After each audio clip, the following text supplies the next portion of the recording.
As we visualize this worldwide meeting, we are reminded that there is nothing Kui me seda ülemaailmset koosolekut ette kujutame, siis ei leia me sellele võrdset kusagil. Üldkonverentsi preesteluse istungi eesmärk on õpetada preesteluse hoidjatele, missugused mehed me peaksime olema ja innustada meid selle ideaali poole pürgima. Minu Aaroni preesteluse päevil Hawaii'l pool sajandit tagasi ja missionärina Inglismaal kogunesime me koguduse hoonetesse ja suurte jõupingutustega kuulasime preesteluse istungit telefonisidet kasutades. Hiljem võimaldasid hiiglaslikud satelliidivastuvõtjad ülekandeid teatud kirikuhoonetesse edastada ja me võisime toimuvat nii kuulda kui ka näha. Me tundsime aukartust selle tehnoloogia ees. Vähesed oleksid osanud ette kujutada tänapäeva maailma, kus igaüks, kellel on internetiühendus nutitelefonis, tahvelarvutis või arvutis, võib näha ja kuulda selle koosoleku sõnumit. Kuid paranenud võimalused kuulda issanda teenijate häält, mis on sama kui issanda enda hääl, on väheväärtuslikud, kui meil puudub soov sõna vastu võtta ja seda siis järgida. Lihtsalt öeldes täitub üldkonverentsi ja selle preesteluse istungi eesmärk vaid siis, kui me oleme valmis tegutsema, kui oleme valmis muutuma. Mitu aastakümmet tagasi teenisin ma piiskopina. Pikka aega kohtusin ma ühe meie koguduse mehega, kes oli minust mitu aastat vanem. See vend ei saanud hästi läbi oma naisega ja oli oma laste jaoks võõraks jäänud. Tal oli probleeme töökoha hoidmisega, tal puudusid lähedased sõbrad ja teiste koguduse liikmetega suhtlemine oli tema jaoks nii raske, et ta ei olnud lõpuks enam nõus kirikus teenima. Ühe vestluse ajal, kus arutasime tema elumuresid, kummardus ta mulle lähemale ja meie mitme vestluse kokkuvõtteks ütles: piiskop, mul on halb iseloom ja selline ma lihtsalt olen. See ütlus võttis mind tol korral sõnatuks ja on mind sellest ajast peale kummitanud. Kui kes tahes meist kord otsustab, nagu see mees kord otsustas, et selline ma lihtsalt olen, siis teeme me lõppu oma võimele muutuda. Võime sama hästi valge lipu heisata, relvad maha panna, lahingu lõpetada ja alla anda. Igasugune võidulootus on kadunud. Kuigi mõned meie seast võivad mõelda, et see ei käi nende kohta, siis ehk võib igaüks meist leida endas mingi halva harjumuse, mille kohta öelda selline ma lihtsalt olen. Me oleme sellel preesteluse istungil, kuna see, kes me oleme, ei ole see, kelleks me võime saada. Me oleme siia kogunenud Jeesuse Kristuse nimel. Me kohtume siin kindlana, et tema lepitus annab igaühele meist hoolimata meie nõrkustest, eksimustest ja sõltuvustest võime muutuda. Me kohtume lootuses, et meie tulevik on helgem, vaatamata meie minevikule.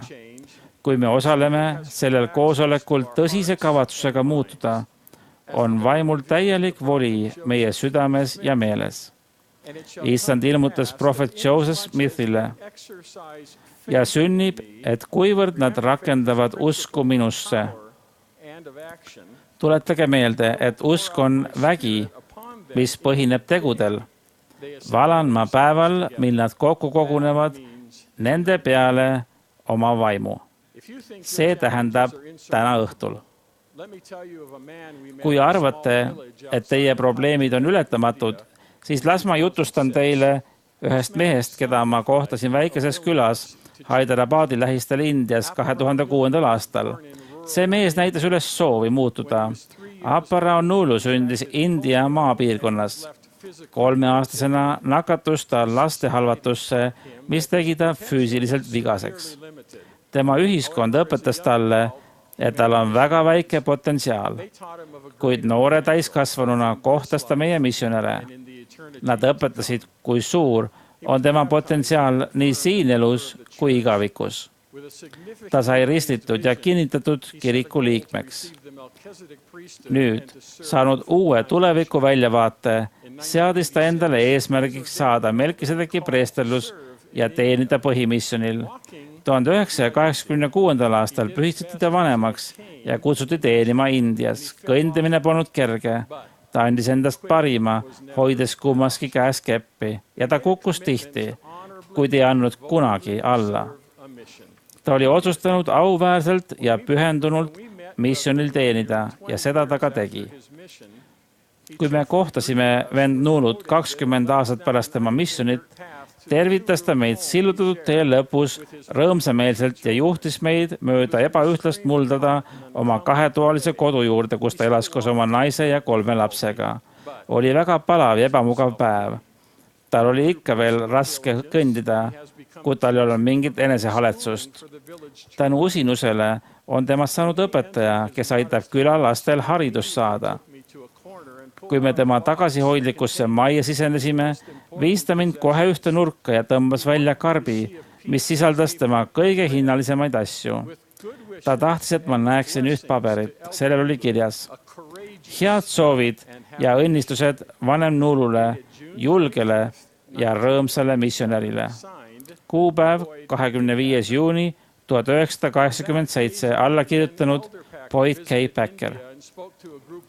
Kui tollal vanem Packer Indiat külastas ja missionäride grupile kõneles, kinnitas ta vanem Nulule tema suurt potentsiaali. Seega, mida vend Nulu mulle tol päeval 2006. aastal ütles, oli see, et evangeelium on teda jäädavalt muutnud. Kui me Nulude kodu külastasime, oli meiega kaasas missiooni juhataja. Ta oli seal, et vend Nulu tema naise ja lastega vestelda, et vanemad võiksid saada oma templianni ja templis abielluda ning lapsed võiksid saada vanematega kokku pitseeritud. Samuti andsime neile nende reisiplaani Hiinasse, Hongkongi templisse, kus neid talitusi saada. Nad nutsid rõõmust, et nende kauaaegne unistus tõeks saab. Mida oodatakse Jumala preesterluse hoidjalt? Kuidas peame muutuma, et meist saaksid sellised mehed, nagu me olema peaksime? Ma annan 3 soovitust. Number 1. Me peame olema preesterluse mehed. Oleme me siis noored mehed Aaroni preesterluses või hoiame Melkisedeki preesterlust, peame olema preesterluse mehed. Kuna oleme sõlminud lepinguid, peame näitama vaimset küpsust. Nagu ütles Paulus, kui ma olin väetilaps, siis ma rääkisin nagu väetilaps, ma mõtlesin nagu väetilaps ja arvasin nagu väetilaps. Aga kui ma sain meheks, siis ma hülgasin selle, mis on omane väetile lapsele. Me peaksime olema teistmoodi, sest hoiame preesterlust, mitte ülbed, uhked või üleolevad, vaid alandlikud, õpetatavad ja vagurad. Preesterluse ja selle mitmete ametite saamine peaks meie jaoks tähtis olema. See ei tohiks olla pinnapealne siirderituaal, mis teatud vanuses automaatselt aset leiab, vaid püha lepingu sõlmimine. Me peaksime tundma austust ja tänulikkust ning seda peaks nägema meie igas teos. Kui me preesterlusele vaevu isegi mõtleme, tuleb meil ennast muuta. Teiseks, me peame teenima. Preesterluse tuumaks on oma kutse suurendamine, teisi teenides.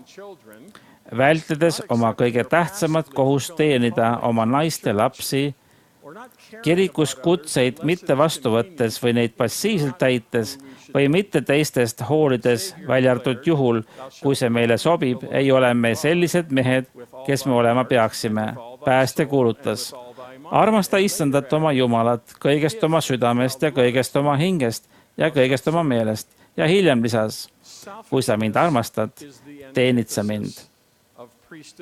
Isekus on preesterluse kohustuse vastand ja kui see on meie iseloomu omadus, tuleb meil ennast muuta.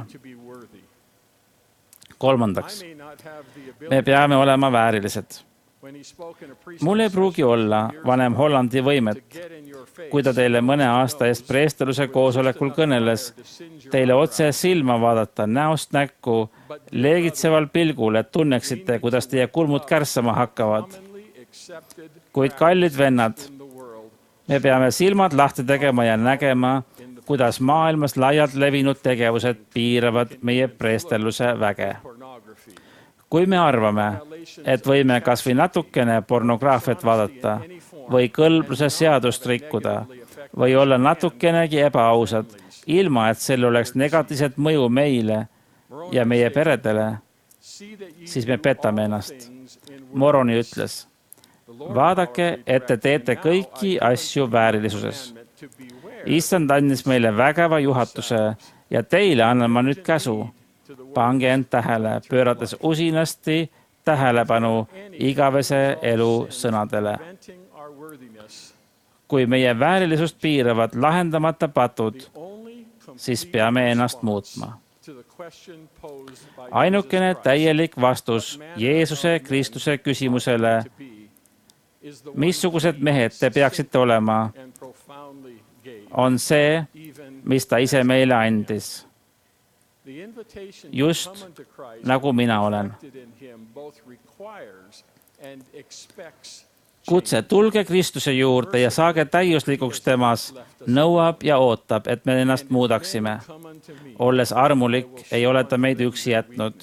Ja kui inimesed tulevad minu juurde, ma näitan neile nende nõrkust. Siis ma lasen nõrkadel asjadel saada nende jaoks tugevaks.